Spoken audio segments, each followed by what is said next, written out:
श्रीराम समर्थ.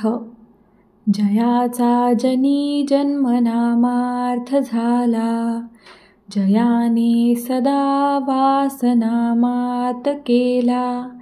जयाच्या मुखी सर्वदा नाम कीर्ती, नमस्कार त्या ब्रह्मचैतन्य मूर्ती. जय जय रघुवीर समर्थ. श्रीराम. परमपूज्य प्राध्यापक के.व्ही. बेलसरे लिखित श्री ब्रह्मचैतन्य गोंदवलेकर महाराज चरित्र आणि वाङ्मय या पुस्तकातील पुढील वृत्तांत. शनिवार तारीख 20 डिसेंबर. श्री महाराजांचे चुलते संन्यासी होते. त्यांचे वृंदावन धाकट्या राममंदिरापाशी आहे. शनिवारी त्यांची पुण्यतिथी होती म्हणून श्री महाराज वृंदावनाकडे आले होते. त्या दिवशी जेवण दुपारी जरा उशिरा झाले. जेवण झाल्यावर श्री महाराज बाहेर अंचवत होते. समोर त्यांचे सासरे उभे होते. त्यांच्याकडे पाहून ते म्हणाले, बापू, आकाशातून कुऱ्हाड सुटली आहे. मग कसे काय? हे ऐकून त्यांचे सासरे घाबरले पण बोलून गेले, महाराज, माझी मुलगी लहान आहे. त्यांचा भावार्थ असा की माझी मुलगी इतक्या लवकर जाऊ नये. यावर श्री महाराज चटकन बोलले, बरे तर, राम तुमच्या मनाप्रमाणे करील. रात्री श्री महाराज पुन्हा भजनास उभे राहिले. मंदिरात खूप गर्दी झाली. सुरुवातीला ते मागे पुढे फिरत होते, पण नंतर कोणाच्या तरी खांद्यावर हात ठेवून उभे राहिले. पायांना रग लागली म्हणजे एक पाय उचलून धरावा व एकाच पायावर उभे राहावे. त्या पायाला कळ लागली म्हणजे तो उचलून दुसऱ्या पायावर उभे राहावे. याप्रमाणे त्यांनी रात्री 1:30 वाजेपर्यंत भजन केले. निरूपणामध्ये देहाचे अशाश्वतपण, भगवंताची निष्ठा, नामाचे महत्त्व, सगुणाचे प्रेम, संतांच्या संगतीचे श्रेष्ठपण यांबद्दल पुन्हा पुन्हा त्यांनी सांगितले. रविवार तारीख 21 डिसेंबर. रविवारचा दिवस उजाडला. श्री महाराजांच्या सकट सर्व लोकांचे नित्याचे व्यवहार सुरू झाले. 10 वाजता श्री महाराजांनी आऊताईला बोलाविले आणि सांगितले, आऊताई, सगळ्यांना सांगा की आता भात गावाला गेला. जी भाजी भाकरी मिळेल ती खाऊन आनंदाने नाम घ्यावे आणि काळ कंठावा. हे सांगून ते खोलीमध्ये जाऊन जरा पडले. इतक्यात बाहेर अंताजी पंत आणि काका फडके यांच्यात काही कुरबुर झाली. तेव्हा दोघांना खोलीमध्ये बोलावून भांडणाचे कारण विचारले. काका म्हणाले, महाराज, हे पहा, आपण नसला म्हणजे हे असे होते. त्यावर श्री महाराज गंमतीने हसून म्हणाले, काका, पण उद्या सकाळी मी इथे कुठे आहे? आपण रामाच्या घरी आहोत. जे असेल ते गोड करून घ्यावे. जे असेल ते रामाचा प्रसाद समजून खावे. भांडण तंडण करू नये.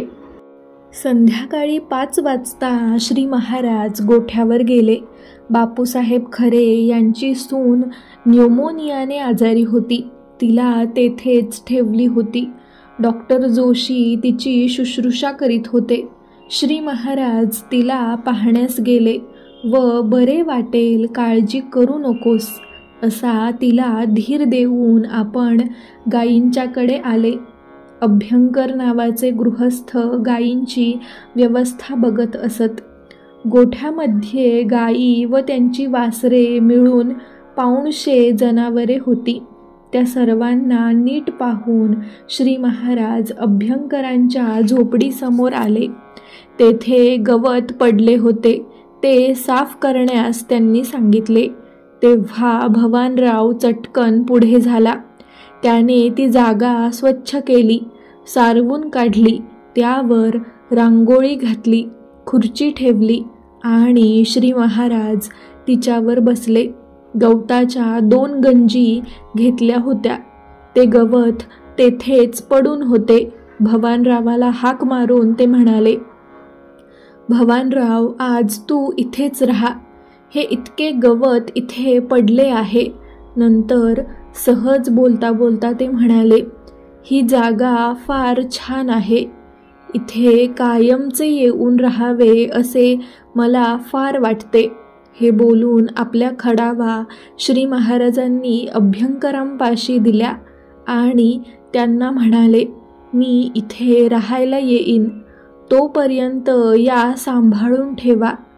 श्री महाराजांना गायींचे फार प्रेम होते. हे सर्वांना ठाऊक होते.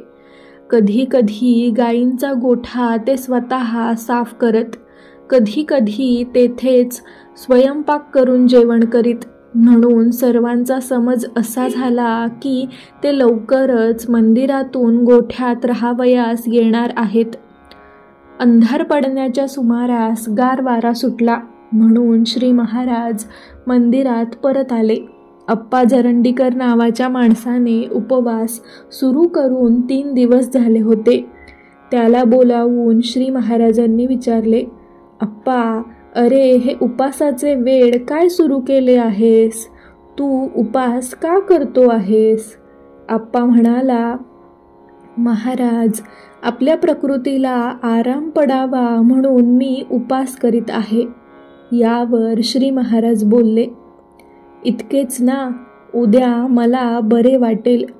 पण हे शब्द ते असे काही बोलले की अप्पाला त्यांचे म्हणणे खरेच वाटले. श्री महाराजांनी त्याला आग्रह करून जेवायला घातला. पुन्हा रात्री ते भजनाला उभे राहिले. 9 वाजताच सर्व मंदिर गच्च भरून गेले. श्री महाराज आरंभी थोडे तरी मागे पुढे हलत होते, पण 10 वाजल्यानंतर एके ठिकाणी उभे राहूनच त्यांचे सांगणे चालले होते. त्यांच्या आयुष्यातला तो शेवटचा दिवस होता. त्यांचे ते शेवटचे भजन व निरूपण होते. म्हणून त्यांना उभे राहण्याचे विलक्षण कष्ट होत असताना देखील ते भजनात फारच रंगून गेले होते. सर्व निर्वाणीचे अभंग त्यांनी सांगितले. एक अभंग असा सांगितला, शरण शरण रघुनाथा, भक्त पालन करी आता, श्रीरामा निरोप द्यावा, देई अखंडित सेवा, ब्रीद राखी रघुराज, हेची सांगतसे गुज, दीनदासाची विनवणी, आज्ञा द्यावी चक्रपाणी. आपण जाणार हे श्री महाराजांनी लोकांना जवळजवळ स्पष्टच सांगितले. भगवंताच्या नामाला विसरू नका हे सांगताना ते म्हणाले, आजवरी तुम्हा सांगितली मात, नामाविण हित समजू नका, मानू नका नाम साधन हे लहान, तुम्हा माझी आण जीवे भावे, मानू नका सार संसार असार, दृश्य जो जार मानू नका, सोडू नका नाम धरू नका काम, नाही नाही नेम आयुष्याचा, दीनदास म्हणे सांगतो ते ऐका, अभ्यास वैखरी सोडू नका. श्री महाराजांनी जन्मभर भगवंताच्या नामाचा अट्टाहास धरला. शेवटच्या दिवशीही भगवंताचे नामच त्यांनी लोकांना सांगितले. नामाचे महत्त्व फारच मोठे आहे ही गोष्ट त्यांनी आपल्या जीवाची शपथ घेऊन मोठ्या कळकळीने सांगितली. श्री महाराजांच्या भाषेमध्ये त्या दिवशी इतका रस ओसंडत होता की ऐकणाऱ्या सर्व स्त्री पुरुषांच्या डोळ्यांना अश्रुधारा लागल्या होत्या. भजन होता होता रात्री 1 वाजला. श्री महाराजांनी अभंग म्हटला, सरली आयुष्याची गणना, आता येणे नाही पुन्हा, तुझ्या पायी मन राही, हेची सुख आम्हा देई, तुझ्या पायी पडली मिठी, आता जातो उठाउठी, दीनदास म्हणे रघुनाथा, आज्ञा द्यावी मज आता. हा अभंग म्हणून श्री महाराजांनी समोर उभ्या असलेल्या श्रीरामरायाकडे इतक्या प्रेमळपणाने पाहिले की सगुण प्रेमाचा त्यांनी कळसच केला. लगेच लोकांच्याकडे पाहून ते म्हणाले, बाळ गोपाळ लहान थोर, भाऊबंद वतनदार, नाही झालो द्रव्यवान, जन्म घेऊनी झाला शिण, काय दाखवू वदन, रामार्पण केला प्राण, आता नाही नाही धोका, रामने येईल परलोका, आज्ञा सकळ लोक, पाया पडतो मी रंक, आता पुन्हा नये गावा, दीनदास कृपा ठेवा. श्री महाराजांच्या तोंडून हा अभंग ऐकल्यावर लोकांचा जीव नुसता पिळवटून निघाला. त्यांना मोठ्याने रडता येईना व दुःख आतमध्ये सामावेना, पण तेथून उठून बाहेरही जाववेना. अखेर 1:30 वाजला तेव्हा श्री महाराजांनी सर्वांना नमस्कार केला. सर्वांच्याकडे प्रेमाने भरलेल्या नजरेने बघितले आणि अगदी सावकाश पण गोड आवाजात अखेरचा अभंग म्हटला. भजनाचा शेवट आला, एक वेळ राम बोला, एक वेळ राम बोला.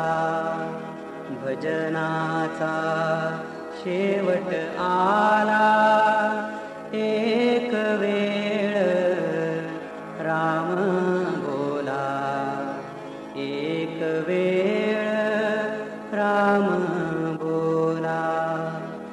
आज पुण्य पर्व काळ, पुन्हा नाही ऐसी वेळ.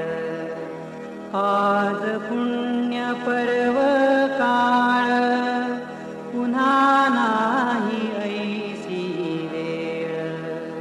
राम नाम वाचे बोला, आत्मसुखा माझी डोला, आत्मसुखा माझी डोला. भजनाचा शेवट आला, एक वेळ राम बोला, एक वेळ राम बोला. दीनदास सांगे निका, राम नाम स्वामी शिक्का.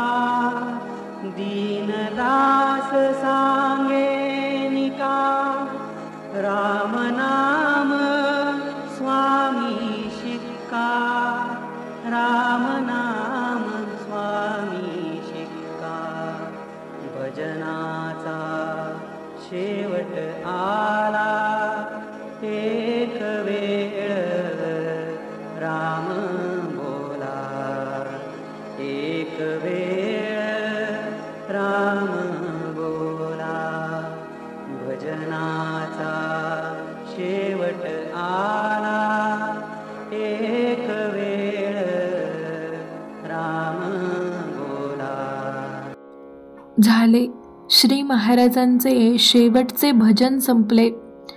ज्या भगवंताच्या नामाची थोरवी गाता गाता त्यांच्या आयुष्याचा प्रत्येक क्षण गेला, त्या नामाच्या प्रेमाची त्या दिवशी त्यांनी पराकाष्ठा केली. नामाचे महत्त्व सांगण्यासाठी ते जन्माला आले. नामाच्या महत्त्वाचे जन्मभर त्यांनी गायन केले आणि आपल्या आयुष्याचे शेवटचे क्षण नामाचे महत्त्व सांगण्यातच त्यांनी घालविले. श्री महाराजांनी जन्मभर डोळ्यांनी नाम पाहिले, कानांनी नाम ऐकले, वाणीने नाम घेतले, मनाने नाम कल्पिले, बुद्धीने नाम चिंतिले. काया वाचा मनाने जगात एका नामाशिवाय त्यांनी दुसरे काही सत्य मानलेच नाही. जानकी जीवन स्मरण. जय जय राम.